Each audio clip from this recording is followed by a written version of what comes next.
Hey, Scott Hansen from NFL Red Zone reminding you to watch Sports Ballers, the podcast that gets you caught up on everything Washington sports and beyond.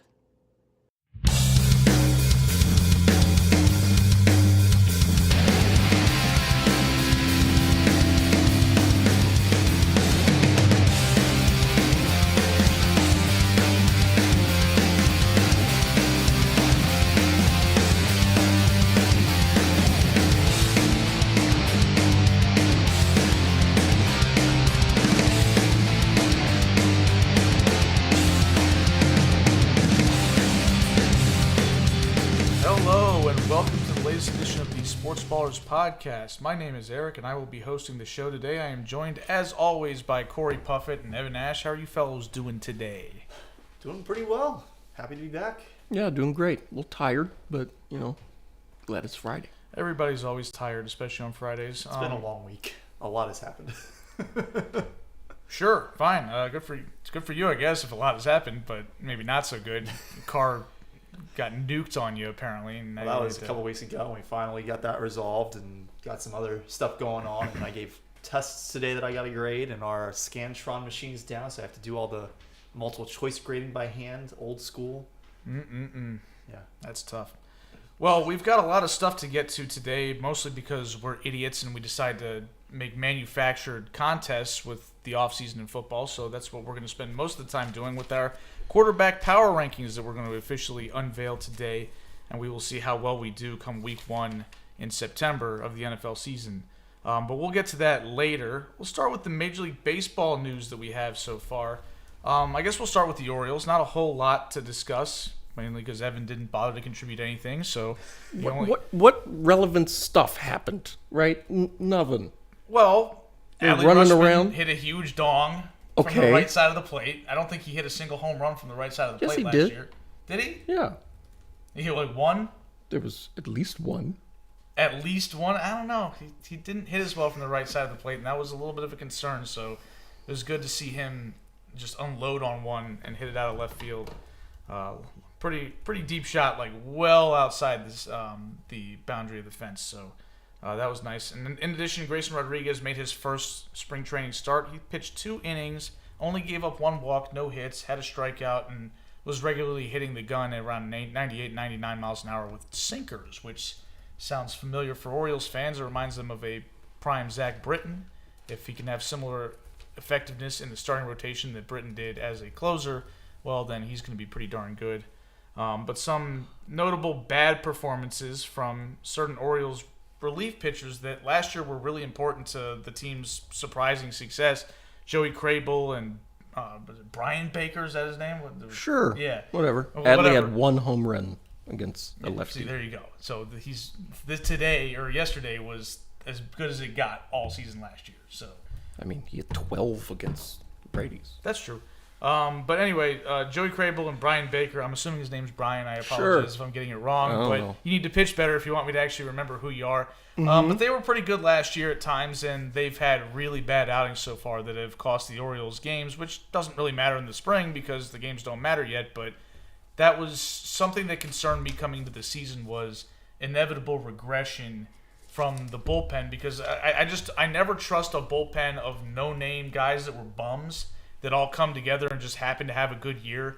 It just feels like each of them throw 50 innings in the season, and you wouldn't get Gooey-legged over somebody having 6 weeks of good starts and say, okay, this guy sucked for 5 years, and now suddenly after his first 8 starts, he's great. No, you would say this guy's eventually going to regress, and that's my concern for guys like Joey Crable. It's just like, I don't believe in you, realistically. Like, I hope you stay good.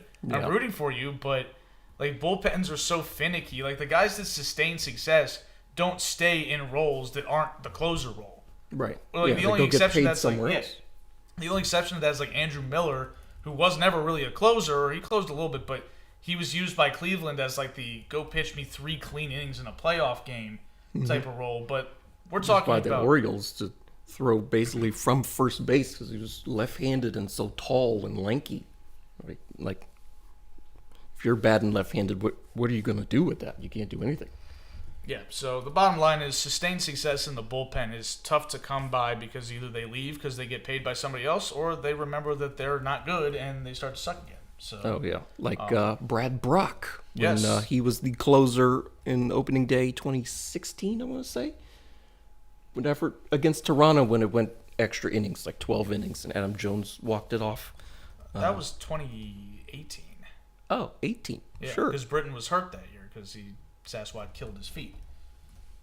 Yes. It was 2018 because he tore his Achilles in the offseason. Okay. Yeah.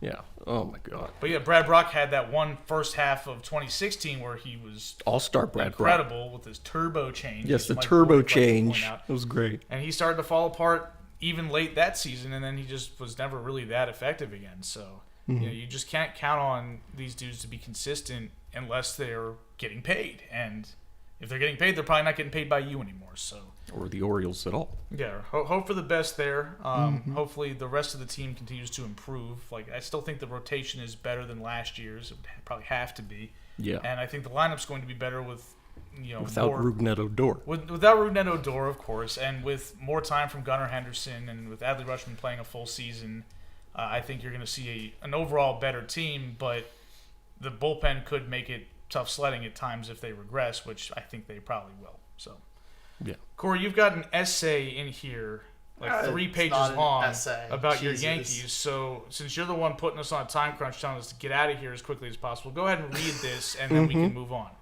Yes, your short story. First of all, this is not a short story. It is not an essay, It's a but long story. I mean, it's spring training. It's exciting. Baseball is back, and it's cool, and it's fun, and it's fast. That's the big thing. So, We'll get to that in a second. the Yankees are 5-2 so far in spring training, including a split squad double win a few days ago. Had a solid outing from Domingo Germán on Wednesday against the Nats. They had a true bullpen day yesterday with Lou Trevino starting, pitching the first inning and getting the win. 9 pitchers each threw an inning in a 9-1 win against Pittsburgh. In that game, Wandy Peralta, who pitched in the second inning, struck out all 3 batters he faced: G-Man Choi, Brian Hayes, and Takupita Marcano. I hope I'm not butchering that name too badly. I've never heard of this player before, but in his at-bat, it was a 3-pitch, 20-second strikeout at bat. Literally struck him out in 20 seconds. Oh, wow. Yeah, it was something to watch. It's on ES. Like if you go to ESPN, watched I it. think I saw It's that pretty from impressive. Pitching Ninja, who Yeah, you might did have the seen it. split screen of somebody striking out on 3 pitches and Yeah. It was- from a playoff game, the pitcher just It holding was the ball and touted looking. as 20 seconds on ESPN. I think it was more like 23 or 24. Oh, But okay. regardless, it was a very fast Good morning, good afternoon, good night. Yes.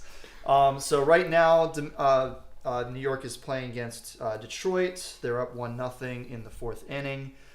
Garrett Cole started this game, but is certainly off the mound by now. See if he pitched more than 2 innings. He went a full 3. Gave up 1 hit, 4 strikeouts. So nice debut for him in spring training. Frankie Montas had shoulder surgery the other day. That went well. There's no need to repair the rotator cuff. So while he won't be able to throw until late May, there is an expectation he could be pitching at some point in the second half of the season.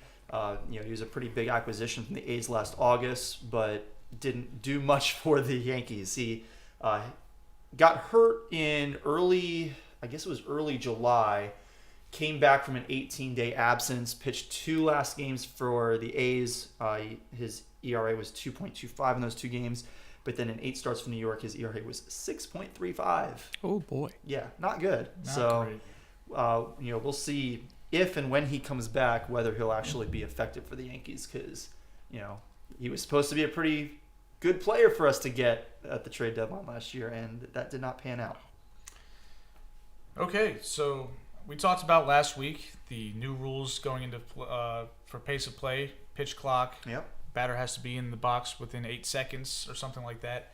And so now we have a little bit of data to base it off of for the spring training games so far. And the average game time is 2 minutes, 2 hours Wow, and 37 they're minutes. flying by. It's like the Kentucky Derby every game. Yeah. You actually have 7 different pitchers lining up, so one throws and then immediately the next guy throws. It's like senior day for DeMatha. We all just lined up and threw a pitch. It kind of weird. Anyway, What? so yeah, we just lined up across the field, all the seniors, and we threw a pitch to our dad or a parent or a sister or whoever. Even And- like the non-pitchers?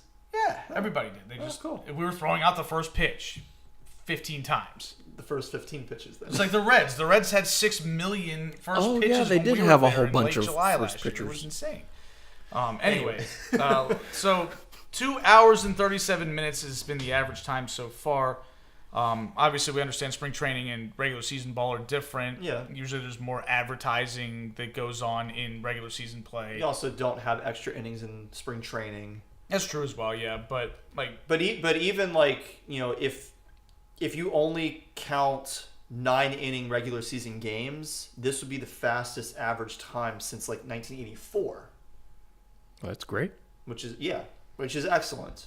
And while yes, you have like more advertising in regular season games and things like that can potentially slow it down, you also typically have fewer runs because right now pitchers are as ineffective as they're going to be all year. And so, like, the average number of runs per game is up like 2 or 3 runs compared to last regular season. So that could potentially speed up the game. So my guess, overall, they probably roughly average out. Sounds great. Well, the point is not even necessarily the time. It's the fact that we spend less time doing nothing. Yeah. That's what really matters. Yeah, if it's a 3-hour game or even a 3-hour and 30-minute game, but there's constant action, you're not sitting around for 20, 30, 40 seconds between pitches, then, like, it's exciting. Like, I've consistently compared this to, like, losing weight, where it's like people are like, oh, I got to lose 20 pounds. Like, well, you want to lose 20 pounds of fat. You don't want to lose... You can lose 20 pounds a lot of ways. You can cut your own leg off and lose 20 pounds. There you go. You can sweat it out. That's not really how you want to do it, right? So it's Sounds really less about than just ideal. limiting the time that nobody's doing anything and actually keeping us engaged. I mean, we watch the game because we like baseball. But Yeah. I know quite a few people who... Like, I went to a minor league baseball game a couple years ago with my family, and my brother, who does not watch sports... We sat there, and the game was going by really quickly, and he said, if Major League games were like this, I might actually tune in from time to time, because this is nice. Like, this is refreshing, not having to sit there and have each inning take, 40 minutes. Yeah, and for somebody like me, like, I like baseball, but I definitely don't watch every game, and I'm never gonna be a watch every single game kind of person, but I'll watch significantly more games if the pace of play improves, and hopefully what the umpires are doing in actually enforcing the pitching clock and everything on both the pitchers and the batters, hopefully that continues into the regular season. Hopefully it continues through the regular season and into the playoffs, and it be like Through just the becomes rest of normal. time. Yeah.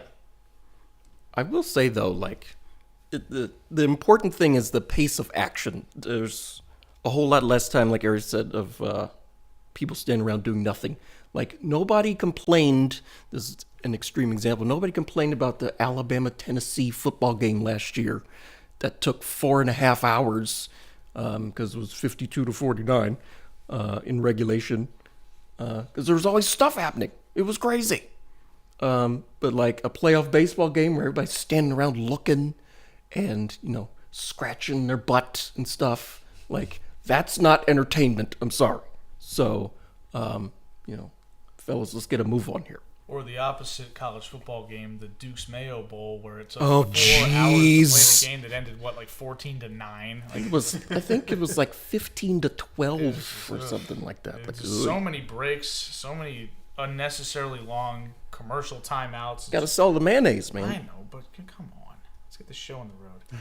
All right, well, that's all we got for baseball. We'll continue to keep everybody updated on what's going on in spring training, and we'll obviously And do the a World Baseball Classic full coming up. preview when we get to right up until the start of the season and opening day. And we'll also keep you updated on the World Baseball Classic as well. United States defending champions. So. Yes, indeed. Hell yeah.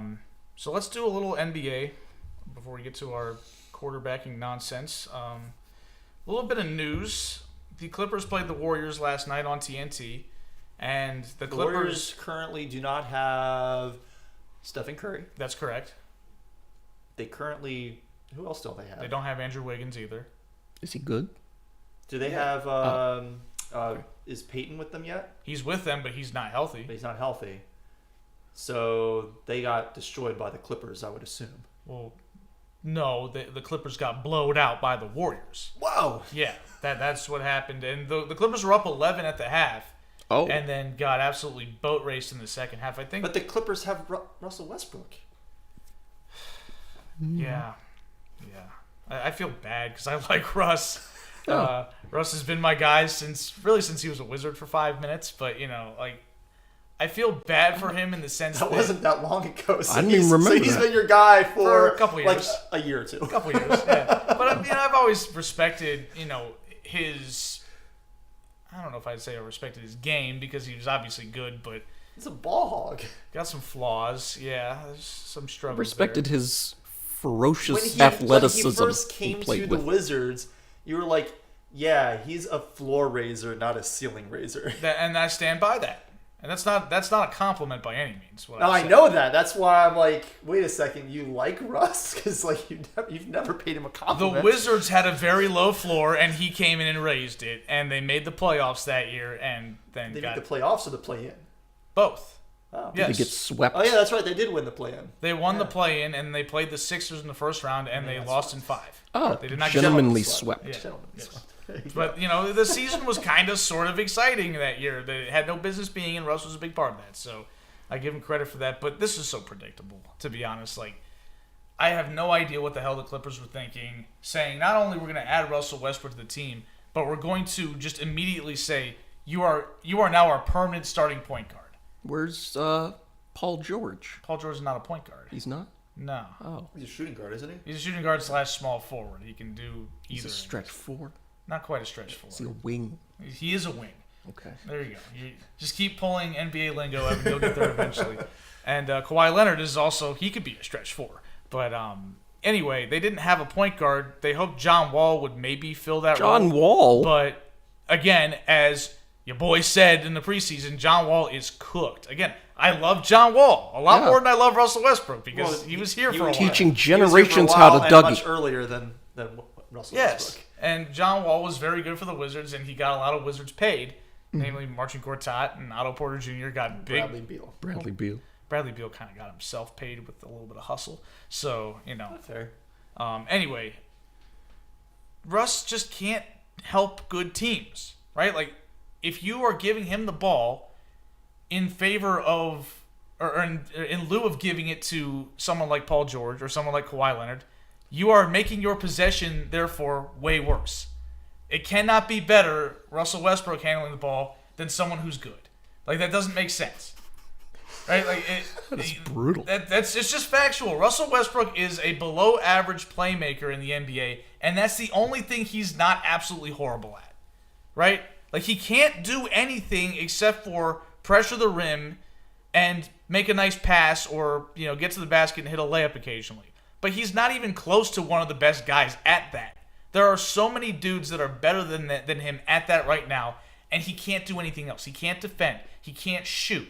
He can't cut. He can't fight through screens. He can't do anything else to help a team Is he win. still getting triple-doubles, though? Well, not yesterday he was. He shot 3 of 12 from the field.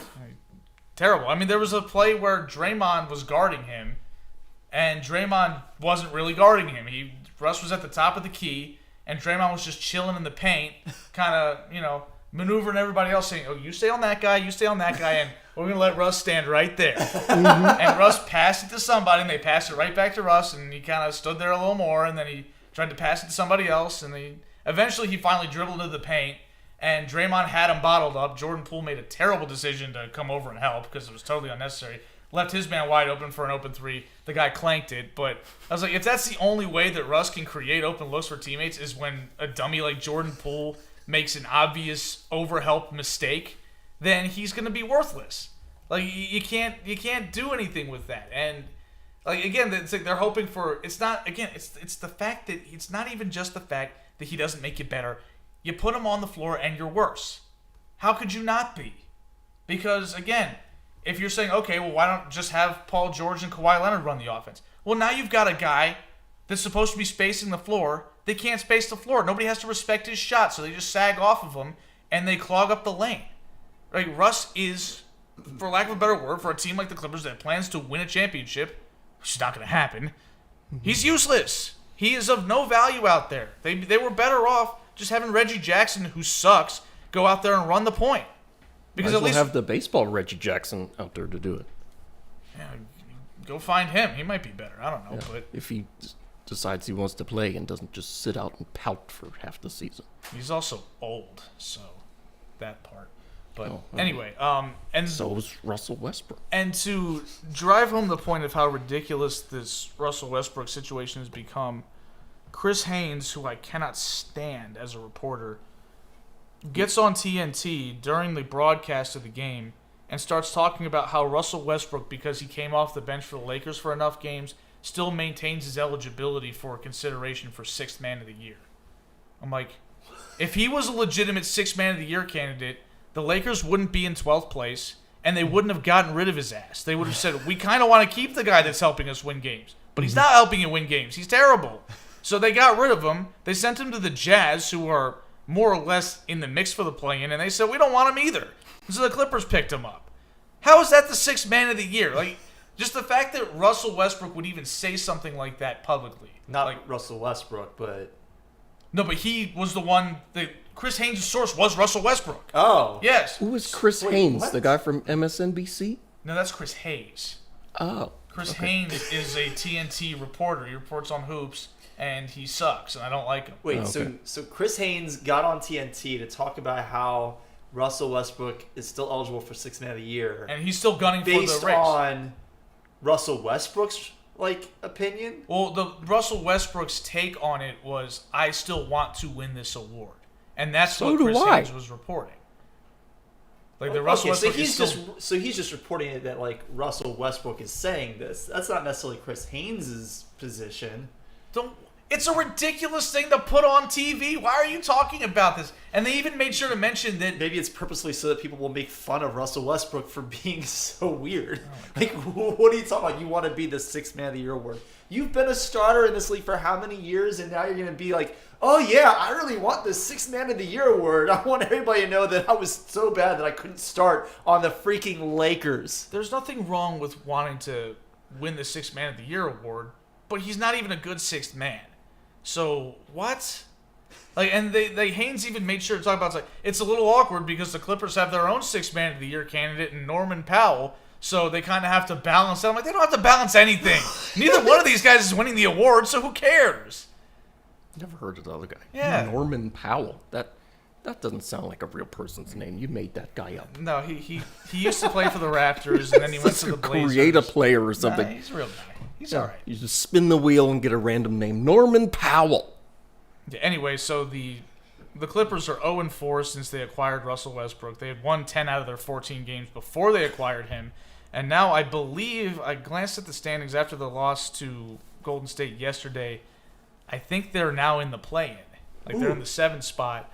I think the Mavericks are a half game up on them for the 6th spot, and Golden State has climbed to the 5th spot. It's all really jumbled up. And Corey just gave me a look how are the Warriors up there when they've right been? Now? Because that's the Western Conference, man. You've got the Nuggets, the Grizzlies, and then everybody else is basically 500. And the Kings, too. The Kings have actually built a little bit of a lead. Sucks now.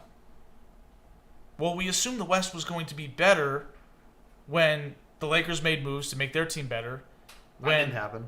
Well, yeah, because LeBron's hurt. So they're toast. LeBron's hurt. Yeah. And Anthony Davis. That's the only what's reason the deal with him? because LeBron is hurt. Well, the Lakers were actually looking like they were going to be good. It was just a matter of, is it too little too late to actually climb the standings? Yes. But with LeBron injured, it's definitely too little too late. They're toast. They're cooked. I had that on the sheet. Lakers can't get right. Main reason is LeBron's out. Anthony Davis, not consistent enough and probably going to get hurt himself at some point. It's just not happening for them. What about the Pelicans? With where's Zion Williamson in all of this?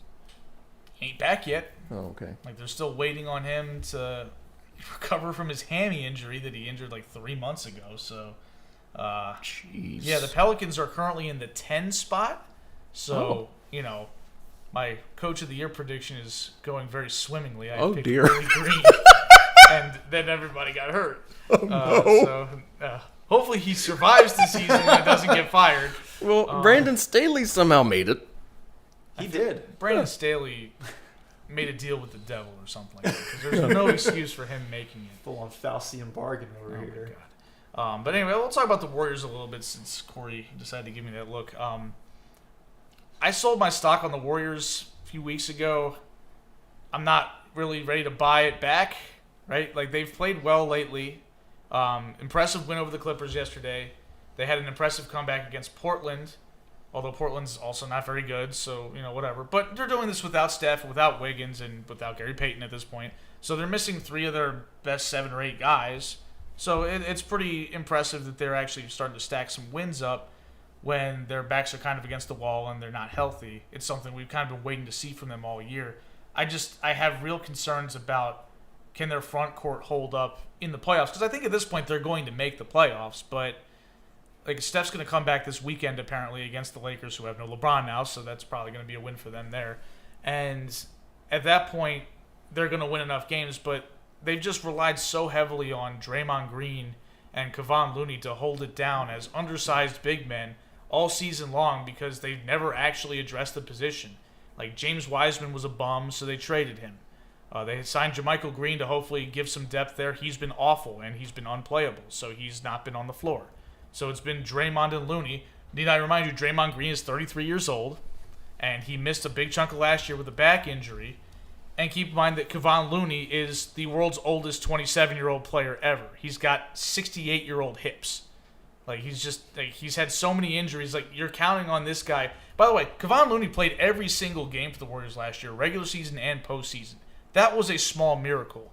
They're basically asking him to do that again this year, even despite knowing that he has a long history of injuries, along with Draymond Green, who's aging and having to be more and more physical to keep this defense afloat, which, to his credit, he's done a great job lately. But come playoff time, it just feels like they still need one more piece. They can actually still go get it. There's people available in the buyout market, but it just feels like this dumbass team doesn't want to actually do the bare minimum to fill the roster out to completion. They just don't want to add a big man. They signed some gump from the G League team that's a point guard. They've already got 4 on the team. Like, why'd you do that? That was dumb. Some gump. Yeah, I mean, just like, I don't get it, and it feels like they with as crappy as the West is, with the fact that the best 2 teams in the West right now look like they're going to be Denver, who has a questionable second best guy, right? Like, Jokic is one of the best players in the league, but their second best guy is Jamal Murray, who's never even made an All-Star game, right? Like, that's a vulnerable team as a number 1 seed if Golden State can get it together. And then you've got Phoenix, who has a really top-heavy roster, who hasn't played together very much. They could be had in the playoffs as well. But, like, the reason I don't trust the Warriors is because the Warriors. Like, they haven't proven anything to me, and they haven't shown that they're willing to take the steps necessary to fill their team out to a level that's going to be able to compete for a championship. If they do, the sky's the limit. They just won the title last year. There's no reason to doubt them at that point. But as of right now, I'm still not buying it. Also, the Warriors, they take their foot off the gas sometimes. Like, when they're out there, they hear the sweet Georgia Brown music or whatever, and then, they start messing up and losing games. So, like, I feel like they're a team that's won so much, they're like, we can, mess around in the regular season. But when the postseason comes around, then we'll actually try hard. But, like, that's not a recipe for consistent success, you ask me.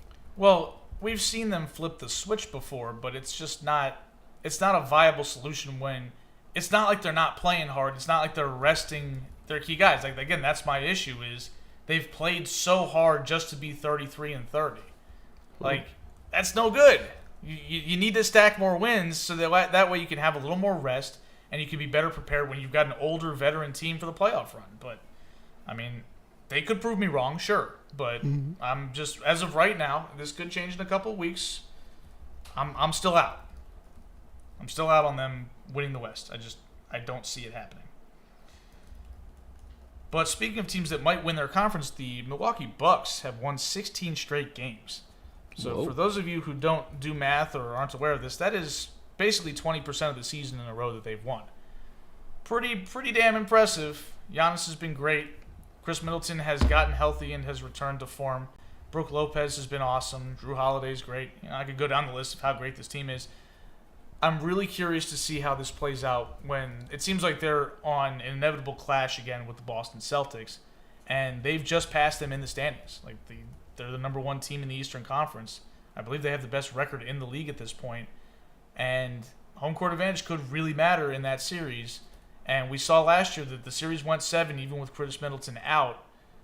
That's going to be one to watch, and I'm excited because I was kind of worried about the Bucks a little bit this year. I kind of thought maybe they're falling off and the Celtics are going to take over the East for the next couple of years, but they've clapped back, and I'm excited to see how that plays out. Last note on the NBA before we get to our silly nonsense about football.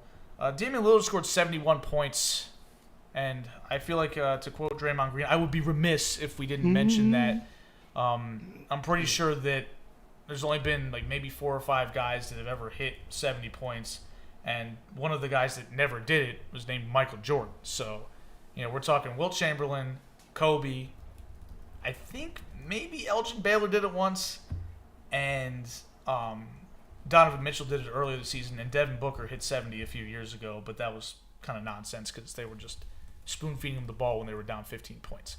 But, so hell of a game from Dame, but as of right now, the Portland Trailblazers are out of the play-in, so, You're in the play-out, then. Yeah, it's unfortunate because Dame has been a pretty exciting player to watch in the playoffs at times, and it looks like he's probably not going to be participating this year because his team sucks. And honestly, I'm a little tired of Dame in the sense of, get your ass out of Portland, dude. I'm tired of this loyalty nonsense about, I'm staying loyal to Portland and watch what happens if I win a title here. I'm like, well, you're not going to win a title here because your organization sucks.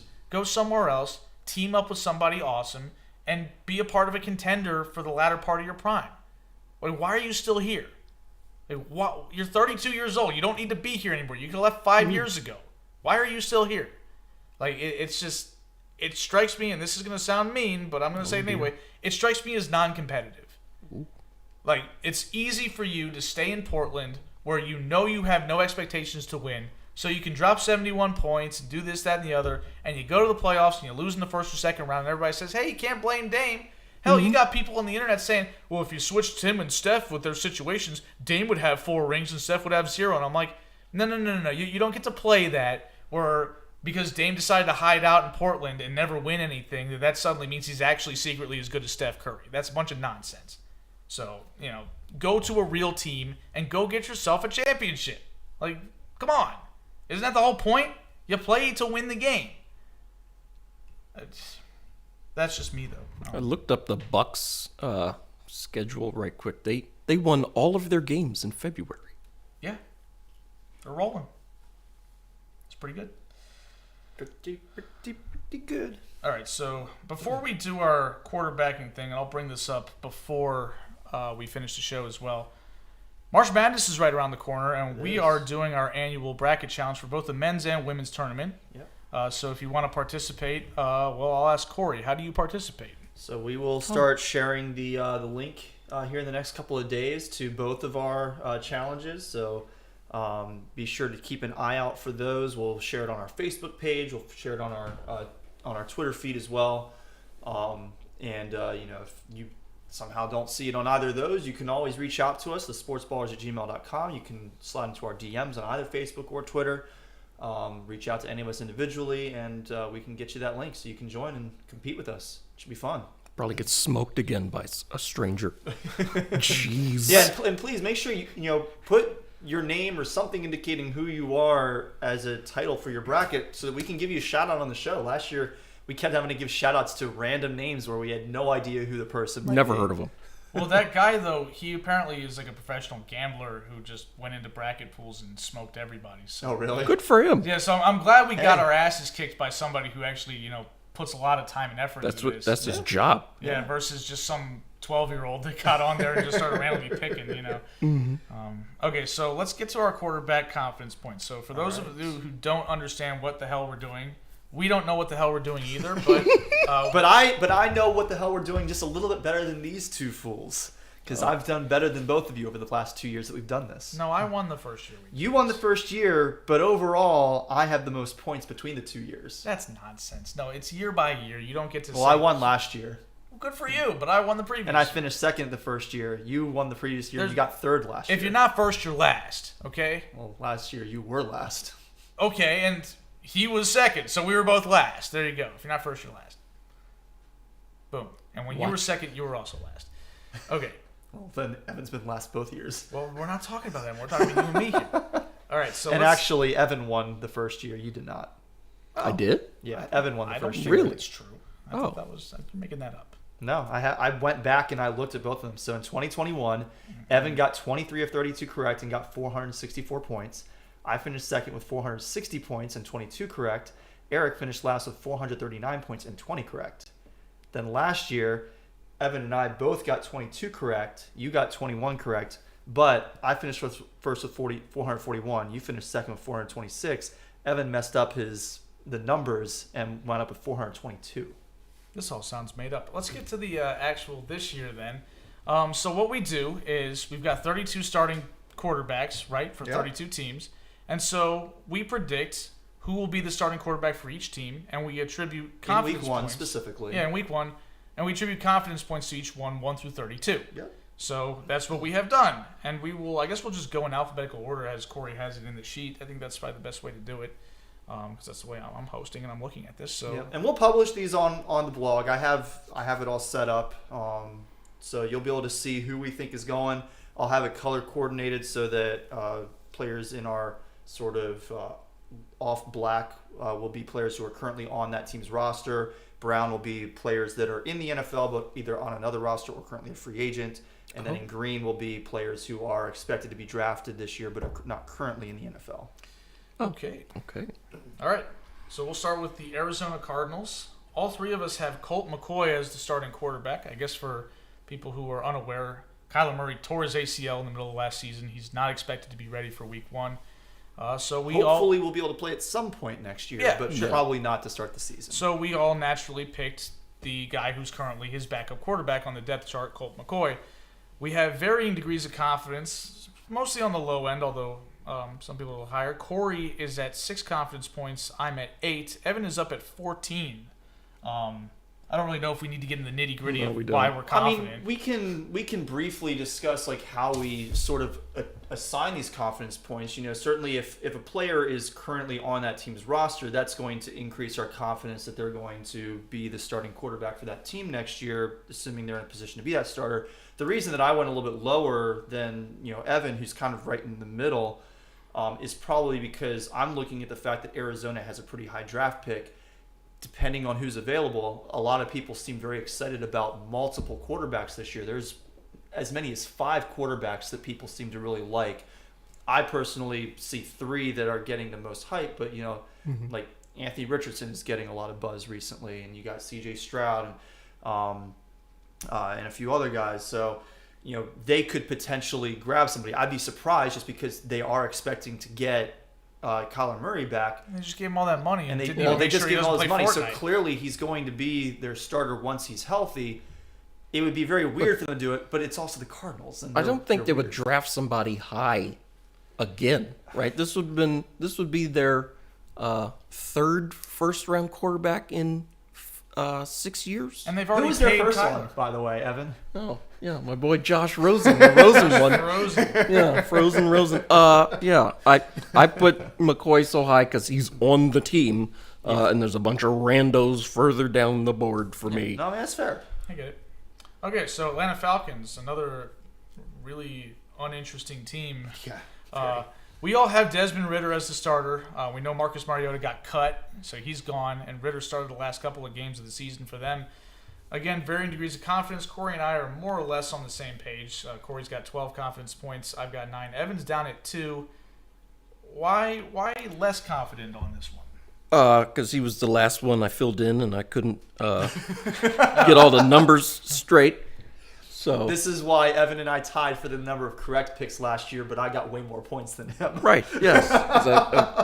Yeah, I mean, this is just a situation where, Desmond Ridder is going into, his second year now? He was a rookie this past year, right? Yeah. So I figure the Falcons, they have they're in a position where they could draft a quarterback, but I figure they're going to kick the tires on their young quarterback here and see what they've got now that they got rid of Marcus Mariota. Yeah, and they also have to do a lot to get in position to draft a quarterback because they actually, again, which I love, the Falcons played over their heads. Yeah, they're like, what are they, like number 7 or 8 right now in the draft, or 9? Are they even that high? Or they're in the top 10, but I don't remember exactly where. Yeah, but like when you've got Desmond Ridder, who you just drafted, and you maybe have some optimism he could be something in the NFL, you're not going to want to trade a whole bunch of assets to move up to go get a marquee guy, and you're also probably not going to want to draft somebody that falls to 9 because why did he fall to 9? So, it's kind of a mess. The Falcons are picking 8th. Okay. Yeah. They went 7 and 10. That's way too many wins for them.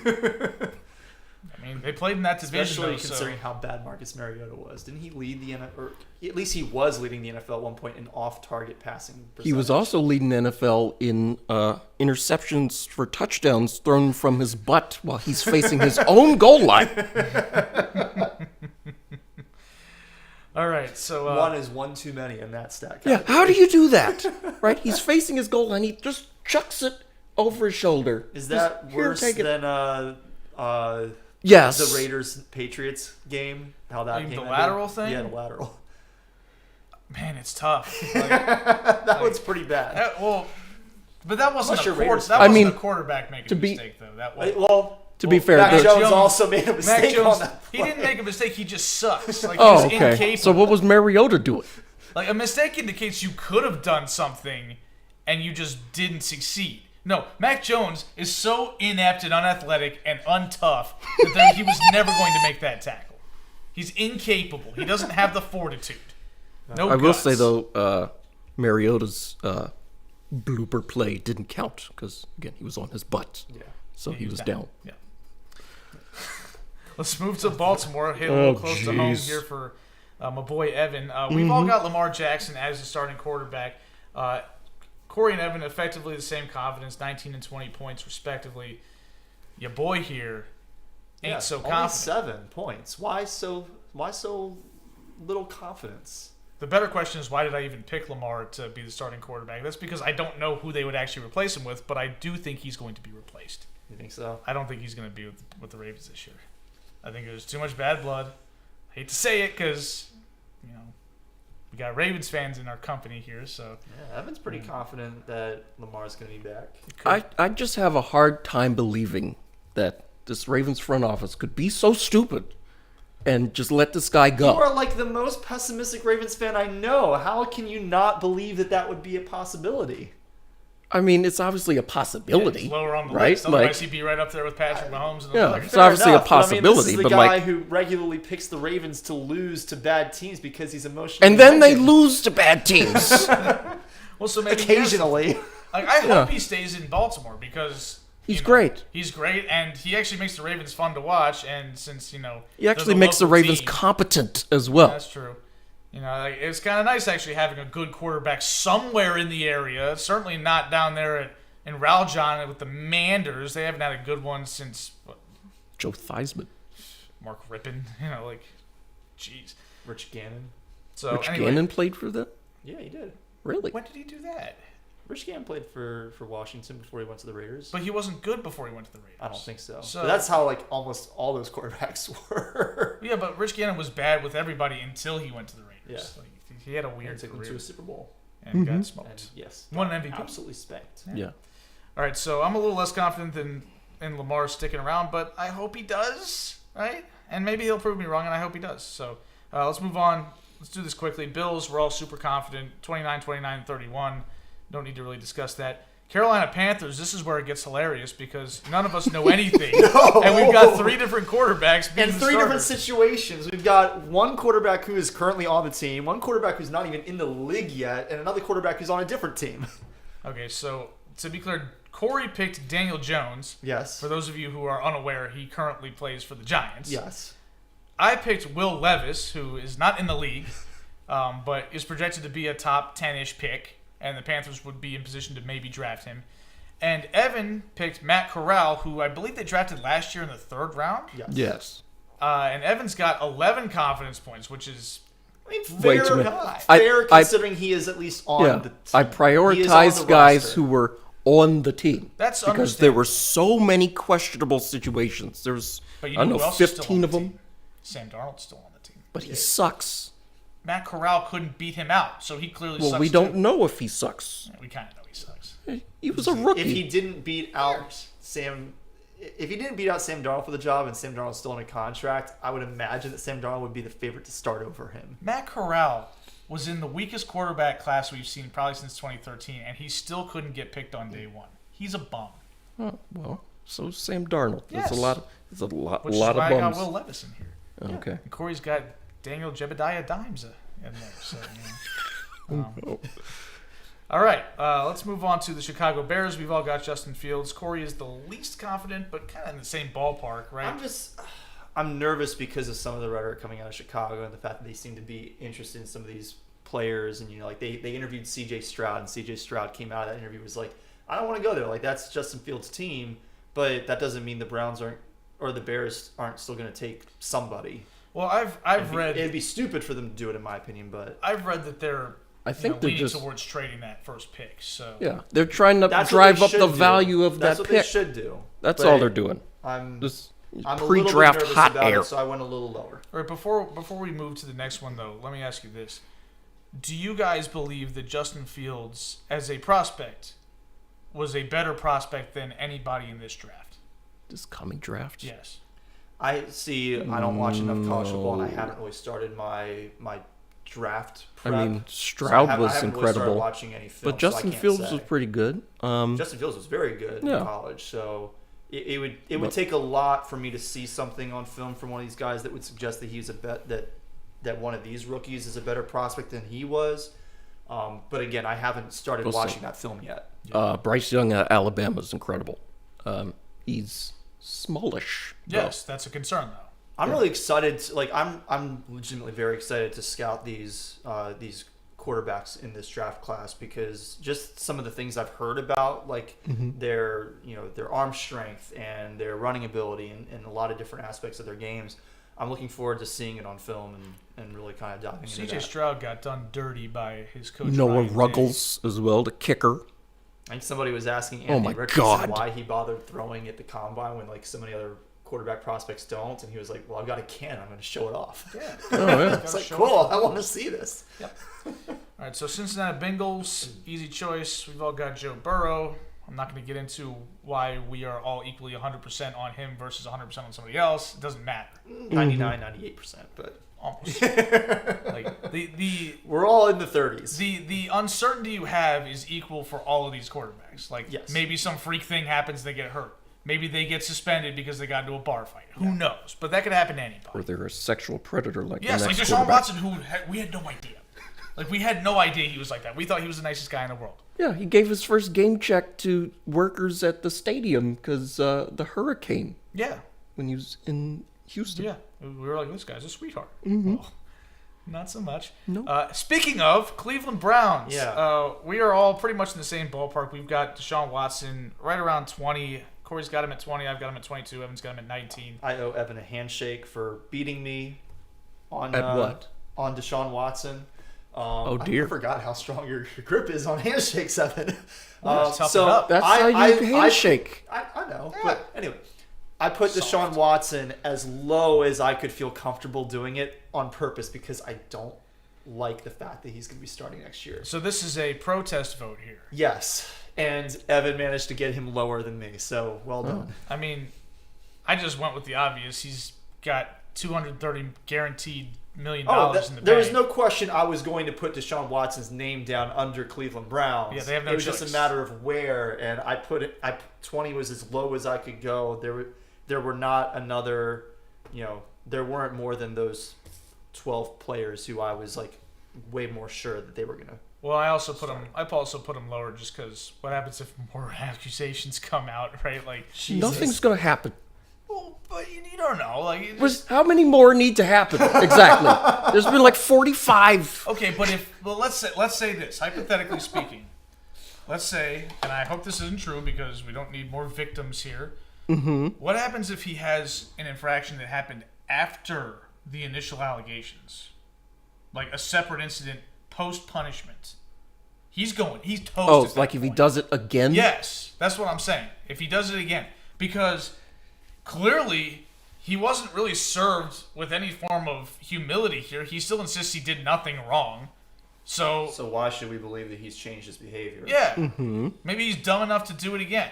Yeah, that's why I put him a little lower. I don't think he would do it again, but he did it the first time. People who do it once 40 times typically do something again. Yeah, so just keep your eye on that because plus he played like crap last year. He was horrible. Bad. He was horrible. He was really bad. Jacoby Almost- Brissett was way better. And by the way, Almost lost to Tyler Huntley. I feel like we kind of did Brissett dirty. I don't think any of us have him as a starter next year. No. No, that's a good point. forgot about him. But isn't he still under contract in Cleveland? I don't know. No idea. I have no idea. But They I feel should like start him I'm anyway. pretty sure I was looking at because I was looking at all the players. I was on Spot Track, Love me or some maybe Spot. I was actually Over the Cap. I think I was on Over the Cap. I Either was way, looking at all those. Those are both good sources. Yeah, but I'm pretty sure that there was a reason why I didn't put him somewhere. I'm gonna check that. You can. I'm move on going while I to do move that. on to the Cowboys. Dak You Prescott. skipped my team. Uh, Oh, I'm sorry. Never mind. I scrolled down too quickly. who is your the Lions. Oh my god! All right, whatever. Dallas Cowboys. Corey also can't put things in alphabetical order despite being an English teacher. That's a concern. We've all got Dak 26, 26, 27.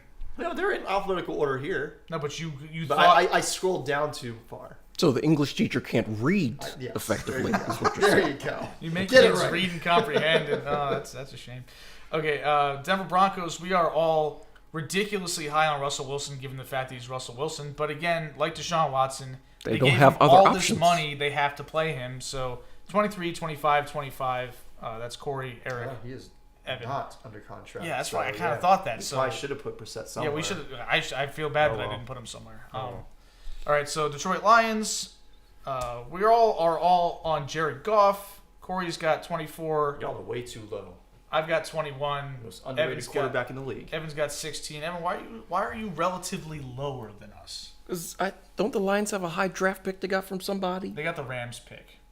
Oh yeah. Ooh, they were horrible too. Yeah. Yeah, they could draft somebody. But They like Jared Goff, Goff played well. and I for think- fair reason. He was good He this played year. very well this year. Yeah. So I think they stick with Goff, but I also think they draft somebody. Alrighty, row. Let's move on to the Packers. Here's we got a Alrighty, little row. bit of a split decision here. Corey and I have the exact same amount of confidence, which is not a ton, that Aaron Rodgers will be back in Green Bay. We've got 14 points on him. Evan has a whopping 9 points on Jordan Love. Jordan Love has showed up on the Packers line every year we've done this. Yes. Once from Eric and twice now from Evan. Well, so for me, this is a, fool me once, shame on you. Fool me twice, won't get fooled again situation. I've already fallen for this banana in the tailpipe before. I'm absolutely not believing that Aaron Rodgers is leaving Green Bay. He's done this 2 years in a row where he was demanding a trade during the draft. And then last year with his ayahuasca vision quest that he had or whatever, and I might retire. The And, Stop locking hallucinogenics. himself in a dark room somewhere. Well, yeah, Was it in Utah or Wyoming? he was doing a darkness So retreat. he was sitting outside then Yeah, I guess. in Wyoming or Utah. There's just no way Aaron Rodgers is going to walk away from the $60 million that he is owed by the Green Bay Packers. That's not going to happen. No. And honestly, the idea of, maybe they'll trade him. Why? Like, for Jordan Love, who's in Because they have Jordan Love. They maybe they sucks. believe in him. with Aaron Rodgers, if Aaron Rodgers is playing at a high level, you have a chance to compete at some level, right? Like, he makes you better. With Jordan Love, I wouldn't even kept Christian Watson as a taxi keeper in the 16th round if he'd been eligible for me. Oh, the keepers again. Oh, jeez. Everything ties back to taxis and fantasy and all that stuff. Fantasy football is everything. So, Evan, you are really believing Rodgers is out. I'm assuming you have him somewhere Yes, he else on does. here. The Raiders. Okay. Yeah. I can get into that. Like, that's where I was kind of looking for Rodgers if he leaves. Devontae Adams Green Bay. reunion. Mm-hmm. Party time. That's fun. He goes from one Hall of Famer to another, back to the Hall of Famer. Aaron Rodgers in Las Vegas might be an issue, though. Because of the drugs. Because of everything. In Las Vegas. My goodness. And it would not stay there with him. He'd be telling McAfee all about it on Monday. So This next one is interesting. How did we manage this? Yeah. Houston Texans, we somehow, despite the fact the Texans do not have the number 1 overall pick, we all somehow have the Texans picking C.J. Stroud with decent amount of confidence, given the fact that he's, a rookie who's going to be drafted. Anywhere. Yeah, he could go anywhere. We have no idea. But we all picked C.J. Stroud. I think I picked C.J. Stroud because, 1, I know the Texans are going to be picking 2, and they need a quarterback, and I presume Bryce Young is going number 1. C.J. Stroud would probably go number 2. So that was pretty much my thought process, yeah. Or apparently Will Levis, people like Will Levis because he's big and white and drinks coffee with mayonnaise in it. So what? That's not a reason to like somebody. Well, if you're disgusting. That's nasty. Yes, it is nasty. But these NFL guys are like, oh, he's a big tough guy, he's our quarterback type of thing, right? Is this like a Josh Allen thing where it's like he couldn't hit anybody, but he's huge and has big arms, so we're just I think he showed a bit more. It worked out with Josh Allen, to be fair. It did work out with Josh Allen. It's a miracle. To my shock. It didn't look like it was going to the first 2 years. He looked like he was just going to suck. Again, I watched Josh Allen's first game in the NFL because it was against the Ravens, and where is this guy throwing the ball at? He was still better than Nate Peterman somehow that day. But he's not on this list, by the way. No, Nate Peterman. Will Levis played worse this year than the year before because all his receivers got drafted or went to the league or something. They were just gone. Played for who? He's Kentucky. He's Kentucky. Yeah. Okay. Max Duggan. Yeah, he's the Max Duggan. TCU. Yeah. Is it Duggan or Dugan? Duggan. It's Duggan, 2 G's. It's not Duggar, thank God, but it's Duggan. I think I missed that reference. We won't go into it. Okay. We gotta get on the the Indianapolis Colts. Another one where we're all over the place because we know the Colts need a quarterback. Mm-hmm. Have they officially released Matt Ryan? No. Okay. Matt Ryan is still on the roster, but none of us expect that he's I going to be starting next year. When I was filling this out, I couldn't remember who the Colts starting quarterback was this season. Who was it? I had no idea. I looked it up it was Matt Ryan. Ooh. It was right. But not for all the games because he got benched and then he got benched twice. Starting again and then he got benched again. Yeah, he got benched twice, man. For he Nick was Foles. Awful. Non-Eagles he was also awful. Nick Foles. Oh my God. All right, so Corey has Anthony Richardson with 10 confidence points. Now, so I'm assuming you think the Colts are going to stand pat. Yeah, I don't think that the Colts are going to get a deal done for that number 1 pick, and so I figure they're going to stay closer to where they currently are. Well, the Colts are my shot in the dark to trade up for the number 1 pick with Mine the too. Bears. Fair enough. And I've got them picking Bryce Young. I've got them picking Will Levis. You think Bryce Young is not going to maintain his hold on the number 1 spot? No, because he's little. Okay. He's probably the best guy, but I don't think he's going to get picked first because he's short. So you think that the Colts are going to say he's too small? We'd rather have the big guy, The big white guy. The big white guy that can't throw versus the skilled, extremely awesome Heisman winner. Yeah. Okay. I mean, it's possible. Since when are the Colts a well-run organization? They're not. Yeah. Which, They drafted Peyton Manning. That's the only good thing they've done in Andrew Luck, 60 years. They drafted Andrew Luck as well. Oh, okay. And then what happened to him? They ruined his career. They killed him. He had car crash injuries. Yeah. All right, so moving on. Jacksonville Jaguars, easy pickings. Trevor Lawrence, 27, 28, 26. So pretty much the same ballpark.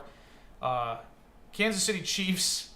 This was a tough one. All in agreement. Patrick Mahomes, 32, clean sweep, most confident. I honestly, I could find a reason to make him not 32, but I'm deferring to the best quarterback in the world just by making him 32. I could be like, well, he might get hurt, or he's coming off an ankle injury, or make some crap up. I'm like, no, it's Patrick Mahomes. Patrick Mahomes gets credit for being. You're the best quarterback in the world. Booyah, 32, easy pick. And they just won a Super Bowl.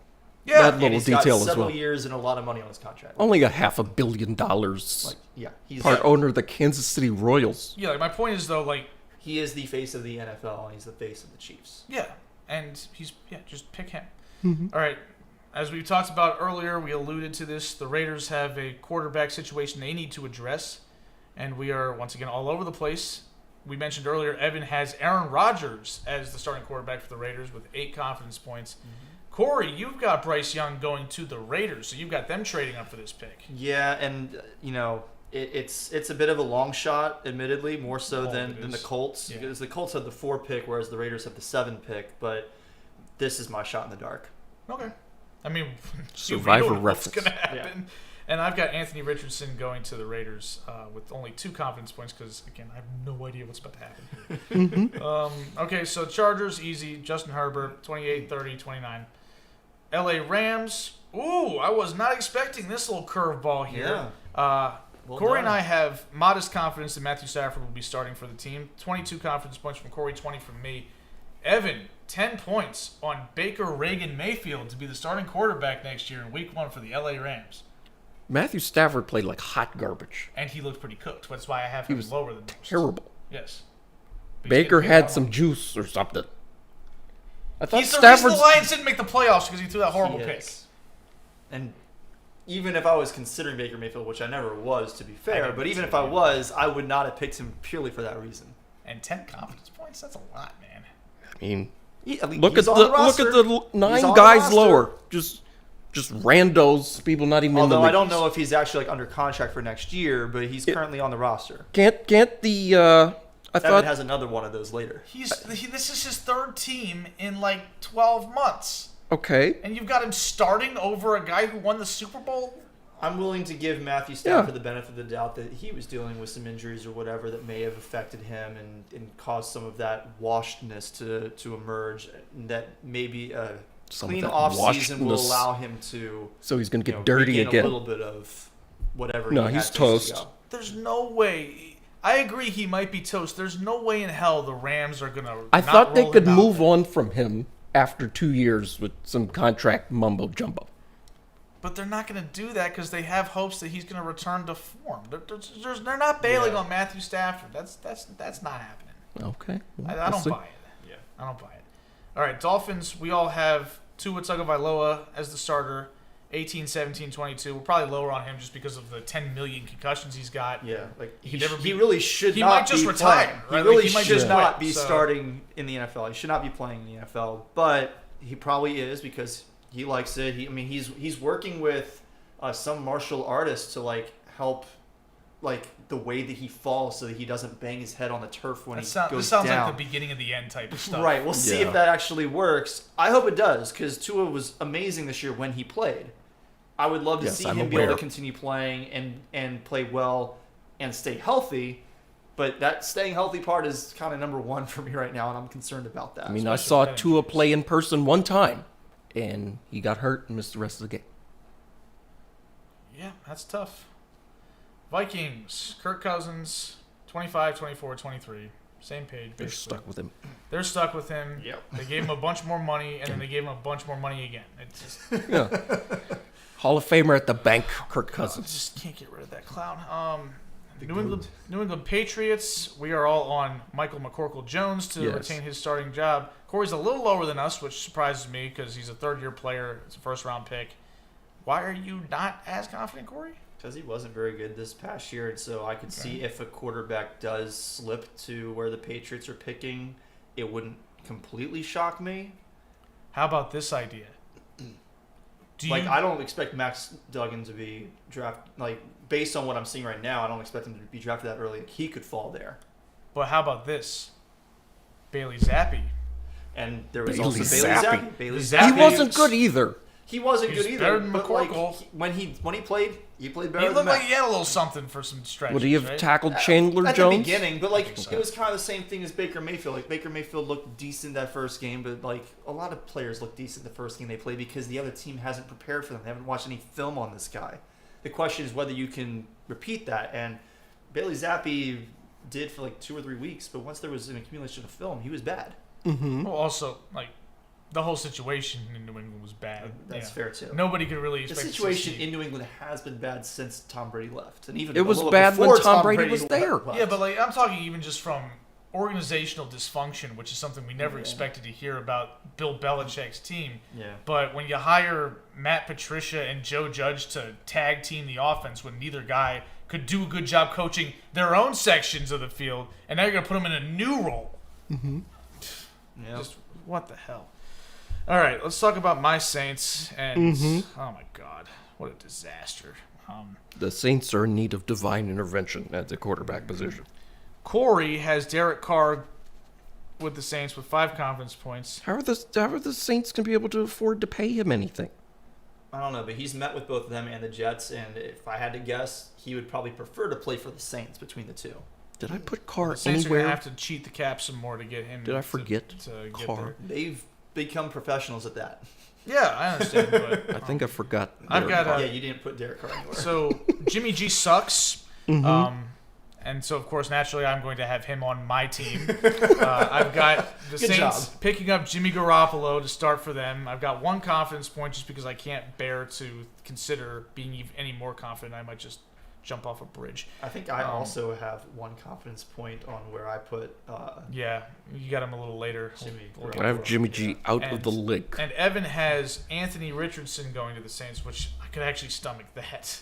But I don't see that. I watched one of his games. He was horrible. I was shocked to hear, this guy's a top He draft. reminds me the of Josh Utah Allen game. a lot too. Yeah, Right? this guy can he's got run. Josh Allen vibes. He's big. He can't throw. He's I big, didn't huge, see he him can't throw the ball well at all. accurately. Yeah, he's another Josh Allen Sounds type. like when I watched Trey Lance. Yeah. We'll I talk mean, about him a that little would bit, be too. quite something if Trey Lance played football and threw passes. So the New York Football Giants, Corey has zagged or zigged when everybody else is zagged, whatever. He's got Geno Smith Yeah, I got the return of Geno Smith to New York.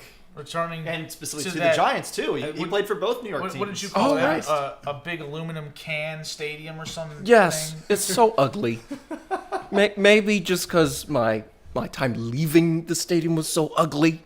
But yeah, the a big aluminum can with the label peeled off of it. So Oh my no God. love for Danny Dimes there, Corey. You think they're gonna let him walk? I do.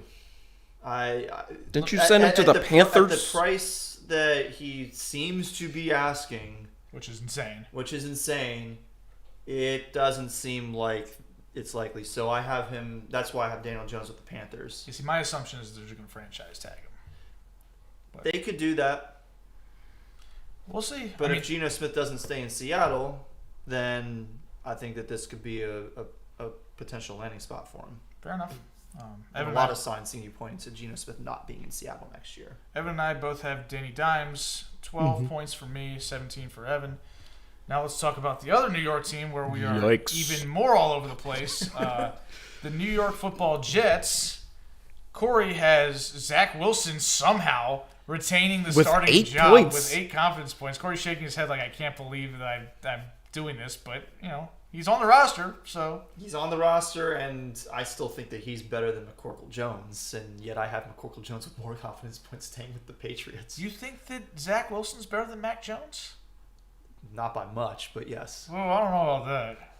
they're both bad. I don't like Mac Jones either, but Zach Wilson, woof. Zach Wilson seems like he's one of the biggest busts of all time. He's the Like worst quarterback 1.5 I've seen in a long Kate time. Uptons. Like, oh my God. Also, speaking of which, we should also consider the fact that C.J. Stroud might be doomed because number 2 overall picks at the quarterback position have just been having a rough old time. Mitch Trubisky was a number 2. Jeez. Certainly wouldn't help if he goes to the Texans. Carson Texans Wentz was a are- number 2. Oh pick. no. Oh Marcus no. Mariota was a number 2 pick. Ryan Leaf. Well, that was a long time ago. Yeah. But still, Yeah, still counts. Hate to say it, Bob Griffin III was the number 2 pick. Oh, His yeah. career was, yeah. It was derailed. It was off to a great it start. was off to a He good start, was but great. Yeah, it didn't. Mariota last. career also got off to a really good start, to be for fair. one game. For one game. Yeah. It What wasn't was for that a whole game? season. He threw 4 or 5 touchdown passes in his Yeah, first and game. and they played Jameis, who was the number 1 pick, and he threw a pick 6 on his first pass. Oh, Jameis threw a pick 6, really? A sign of things to come. Oh, Yeah. okay. Imagine that. Yeah, I'm shocked. Never Shocked saw that at before. Yeah. Never would see that again. Oh my god. Oh wait. Yeah, so number 2 picks have had a rough go of it. So rooting for you, CJ. Maybe the Texans will screw up and not even pick you. And Back to the Jets. all right, back to the Jets. I've got Derek Carr going to the Jets. Yeah. Because I don't think the Saints can accommodate his pay. I just don't see that happening. And the Jets are probably his number 2 option. Yeah, I think so. And I feel like the Jets, they just, I don't think they can bring back Zach Wilson. Like, how can you? you retain Zach Wilson and make him your starting quarterback, everybody in the room gets fired. Like, your job is over. Robert Saleh, you're done. You've got to try something else. You have to try something else. I started a franchise in Madden where I made myself as a quarterback, and I made myself like a mid-round pick, so I started with like a 69 overall. Of course. I still started over Zach Wilson. After, like, Zach Wilson played one game, he played bad, and so like it affected his overall rating and brought him down from a 69 to a 68, so I started over him after that. Well, I haven't given up that Did they put you on stage on draft day next to some other black players and they were just hanging out, and you were they haven't less quite than terrified? instituted that level of realism to the game yet. So they looked at you and said, "That guy actually can interact with some non-white people, so maybe I should consider him instead of this Gump." So she was. Anyways, Evan, you've got Bryce Young going to the Jets. That's something. I mean, 1 point shot in the dark again, but the Jets are a mess. How do they get there, though? Do they have the assets to move? I have no idea. Trade Zach Wilson. Yeah, they get creative. Right? Trade him to the Panthers. You're gonna have Zach Wilson. You're gonna have to give Houston something. Or not to take. Houston, Chicago. Yeah. Oh, jeez. You're gonna have to put a pick in his pocket in order for, because he's getting paid second overall pick money. That's not nothing. Yeah. That's like $8 million. So, not great. So we'll move on to Philly. Jalen Hurts, easy choice. 31, 27, 28. The only reason I'm a little lower than the other guys is just because, shoulder, whatever. It seemed like he was the next fine. game he is was in the best 8 months. player on the field Absolutely. in the Super Bowl. Again, this is picking between people who I'm 100%. I know, but really, you're gonna bring the shoulder into this? No, I'm not actually. The shoulder is better than Patrick Mahomes' leg, and the legs seem to be decent. The shoulders seem to be decent too, because he was great. Better than decent. All right, so we're all on Kenny Pickett for the Steelers. He showed a little something last year. I think he's definitely going to get another year. Yeah. But we're less confident in him just because the other guys are such locks. Yeah. Whereas he's a rookie first-round pick. You never know. But I think he was the last guy that I put over Deshaun Watson, because I was like, yeah, I like him better. Yeah, protest vote. Okay, so San Francisco 49ers, here's where we have a little more disagreement. And it's obvious because Corey hates Trey Lance and has since draft day in 2021. Yeah. Sure. Yeah. To be clear, I don't hate Trey Lance. I just don't think he's that great. No, you hate him. And considering he did not get to play at all this year. What evidence do you have that he's not great? Because he didn't get to play. Based on the film that I watched of him in college. Where is that at? There's a little bit of it out there. Oh, okay. But in any case, he didn't get to play, so he didn't get to show whether he is good or not. Whereas Brock Purdy got to show that he's pretty good. I don't know. No, Eric hates that, and that's why I continue to do it. Yeah. I feel like Dr. Rick here, where I'm just closing my eyes and shaking my head with disgust and frustration. Yeah, Iowa State Cyclone Brock Purdy, right? Mm-hmm. I put Trey Lance just because when the 49ers gave up a lot of stuff to get him, like they traded up from 15 to 3 or something like that. I think it was 9. Oh, okay, but yeah, so I feel like the sunk cost fallacies at play, or maybe like human nature where you don't want to look foolish or you don't want to admit that you made a mistake, so you're gonna just double down on Trey Lance. Maybe he sucks. We don't know. He hasn't played hardly at all. But I don't think they're going to give up on him just because of what they gave up to get him. Well, plus you consider the fact that it really doesn't hurt them to start him, because if he sucks, they can just put Purdy in there. He's still going to be on the roster. It's not like they have to give him up. Purdy was a rookie last year, so they've got him under control. Isn't he making like $10? Yeah, he's making probably vet minimum money or something like that. Literally the minimum. He was the last pick in the draft. Yeah, you can't get paid less than him, basically. So they're going to keep him $725. Like he's a backup quarterback, and so if Lance sucks, they can just move on to Purdy. And we've seen that they have no problem stacking up wins regardless of who's at quarterback. Mm-hmm. And if Lance actually pops and can do some of the things that the 49ers have lacked at the quarterback position, then we can potentially see them maybe make a run at the Super Bowl. There have been some whispers. Matt Ryan. Oh no! With Kyle Shanahan. Oh no! Nobody's whispering that. Okay. Who's whispering that? Yeah, you're I saw hearing some voices stuff online yesterday. You see a lot of stuff I think it online, was- I think it considering was what on you Yahoo share in our Sports. group chat. I think it was on Okay. Yahoo Sports. Was it in Matt Ryan's personal blog page? No. That he- Was it a Yahoo who posted it? Oh God. There's no way. That's not going to happen, Corey. There's no way. That Matt would Ryan be- is DUN done. Oh my God. That would Okay. be just a crisis if that I happened. didn't put him on there. I'm You just put it saying. on this podcast, though, That's which true. is absurd. It's true. It's true. All right, let's talk Seahawks. Will Levis is Corey's pick to be the quarterback of the Seahawks. We know that he has Geno Smith playing in New York for the Giants next year, so this makes sense that they would have to replace him with somebody, presumably from the draft. Yeah, and I mean, I don't know exactly where Will Levis is going to get drafted. I don't know if he's like really good and he won't fall that far because Seattle's like right in the middle of the draft, Yeah, they're not. middle end They really. made the playoffs. Because So, exactly. So But they have Denver's pick, though. That's true. And Denver stunk the joint out. Yeah, they do. I think have Denver Oh got yeah, like they do. 5. Yeah, so Seattle has the 5th pick. So there Yeah, you so go. they might pick him. That's because I've seen Will Levis mocked at like between 5 and 7, so they could take him if they were. So really there you interested. go. All right. Well, that's a pretty good pick then. Yeah. And then I think the Seahawks really like Geno. And I think Geno I think really they likes do them. too. I think Geno also really likes them. I think that Geno has a lot of appreciation for the Seahawks giving him this opportunity. Absolutely. I'm just wondering if they're going to meet on a price because Geno Smith is going to be asking to get paid and he's going to deserve it. And will Seattle pony up the money when they have a good pick and an opportunity to get a quarterback in a quarterback-heavy draft? yeah, that's why I'm a little lower on Geno's because it feels like in a normal circumstance, if the Seahawks didn't have potential cap issues and they actually had the money to pay him, they would absolutely pay him. But Yeah. if there's a Who concern are they about- paying? I don't know. I don't go on Spot Track every day and over the cap and look at their situation. They got. I mean, DK Metcalf's not still on his rookie deal at this point, I right? think he might be. Yeah. Or he... No, they Like, for extended him. 4 years. Did they? Yeah, they Okay. probably did. Okay, so Yeah, so they've Okay, extended so they're him. paying They got him. Tyler Lockett. Yeah. Okay. Who's playing defense for them? Are they still paying Jamal Adams? Oh, yeah. Hope not, for their sake. Good jeez. lord. Oh my god. 2 first-round picks for him. Yeah. Okay. Tampa Bay Buccaneers, another situation. Another where, adventure. Oh my god. Yes. Tommy left us in with a real void here in Tampa. Yes, he did. Jimmy Garoppolo is Corey's choice. This is where it comes back around. He's got 1 confidence point on Jimmy G sucks. Why not?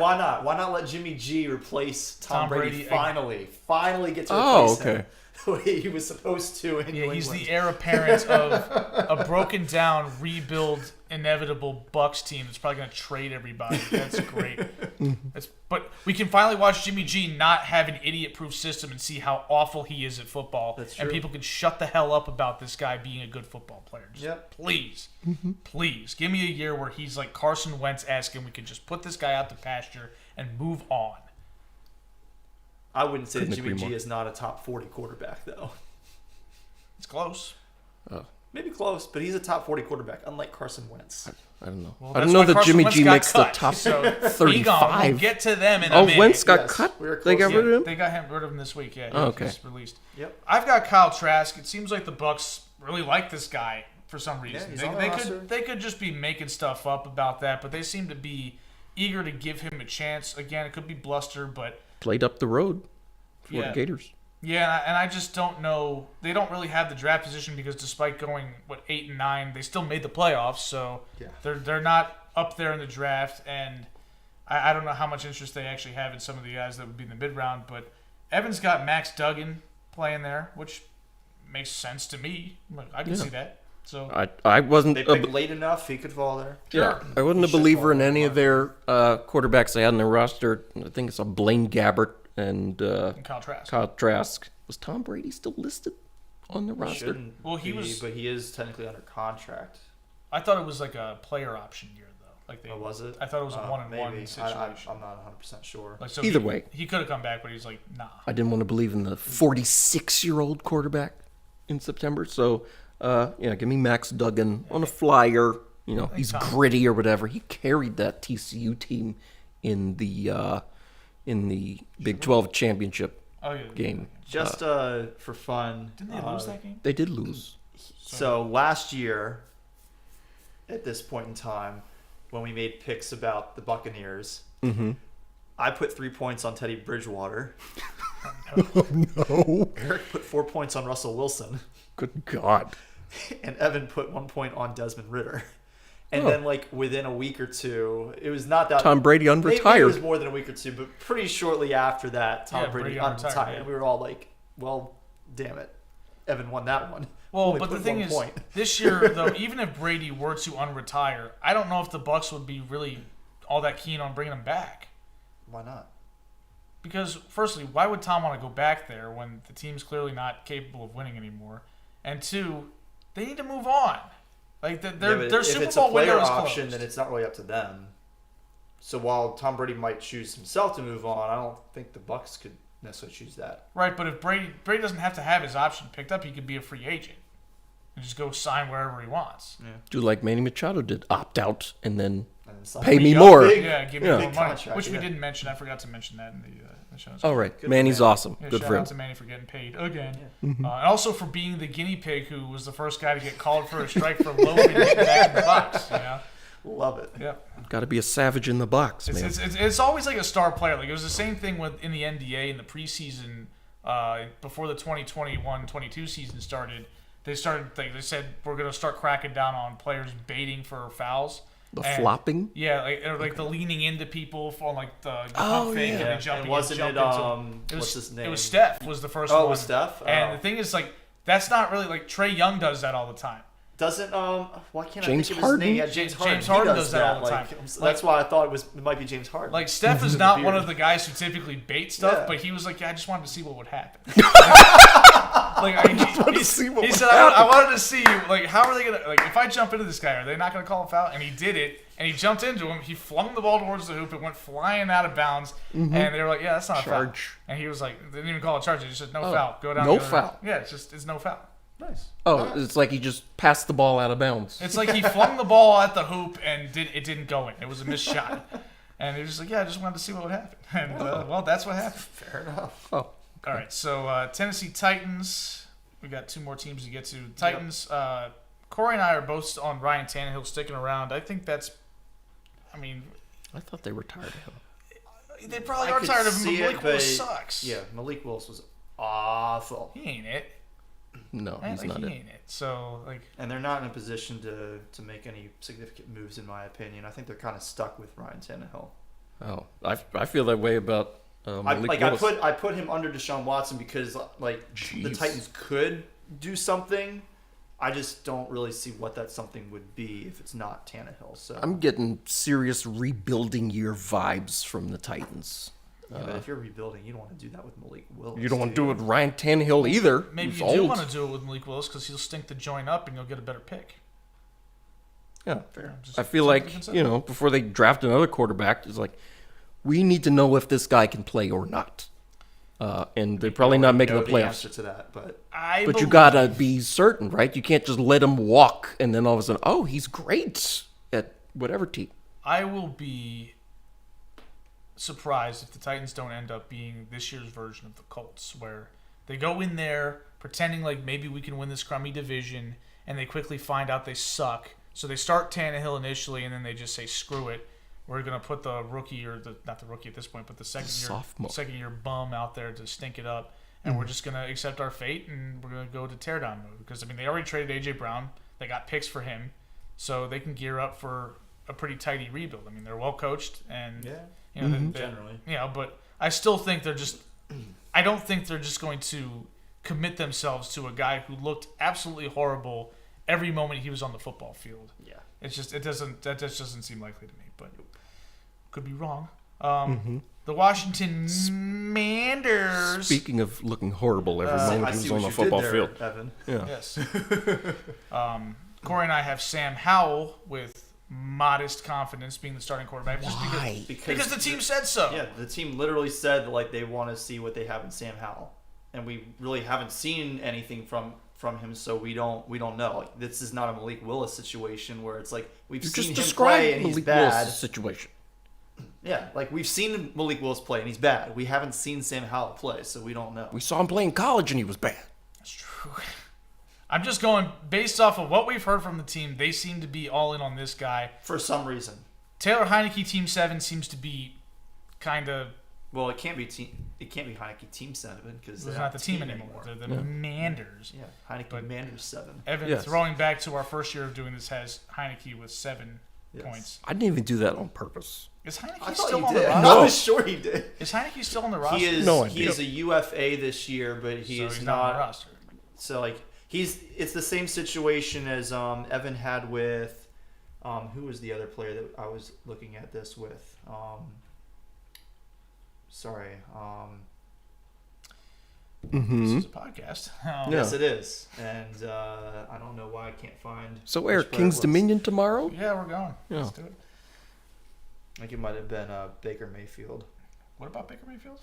I think he's also not the Rams contract currently. I think he's a UFA as well because they just signed him to a 1 year. Well, I mean, they signed him off the street, didn't they? Who, Taylor Heineke? No, Baker Mayfield and the Rams. But like it was a 1 year, so like right now he's a UFA as well. I can't remember. Did the Panthers trade him there? I thought they cut Or him. did they cut him? Or did they waive him and they picked him up on waivers? Something like that. No, I think he cleared waivers and then they signed him. Yeah. Yeah, so they picked him off the street. Yeah, he was off the street. And he went in there and won that stupid game against the Raiders because Josh McDaniels is a dummy. Yeah. Baker Mayfield is also a UFA. So.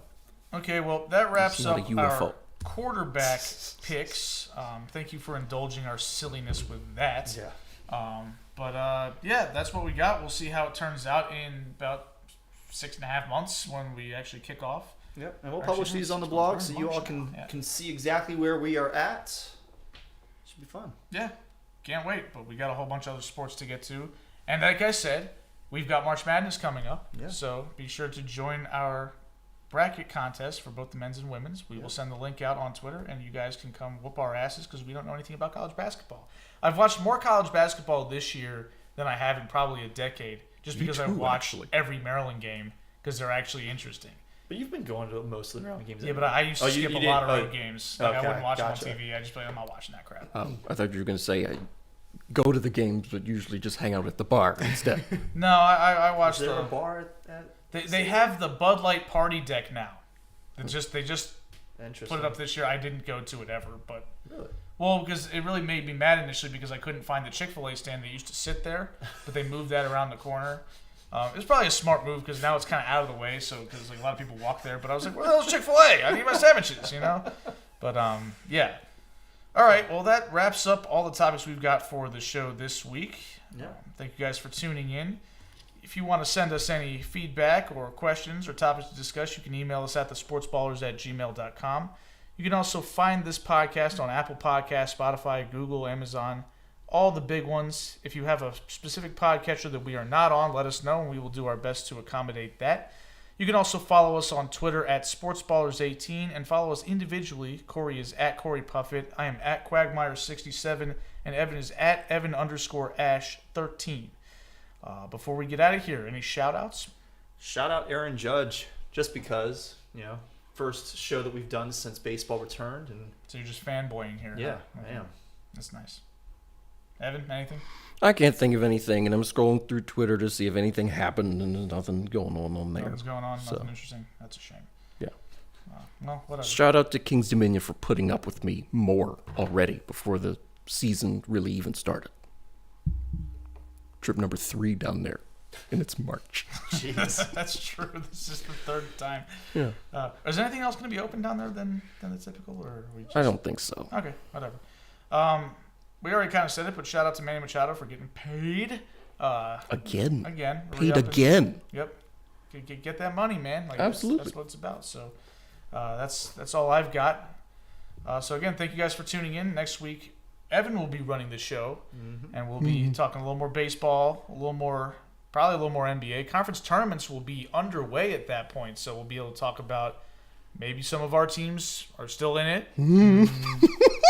Evan's probably won't be. Mine, maybe. I don't know. But we'll find out next week, and you will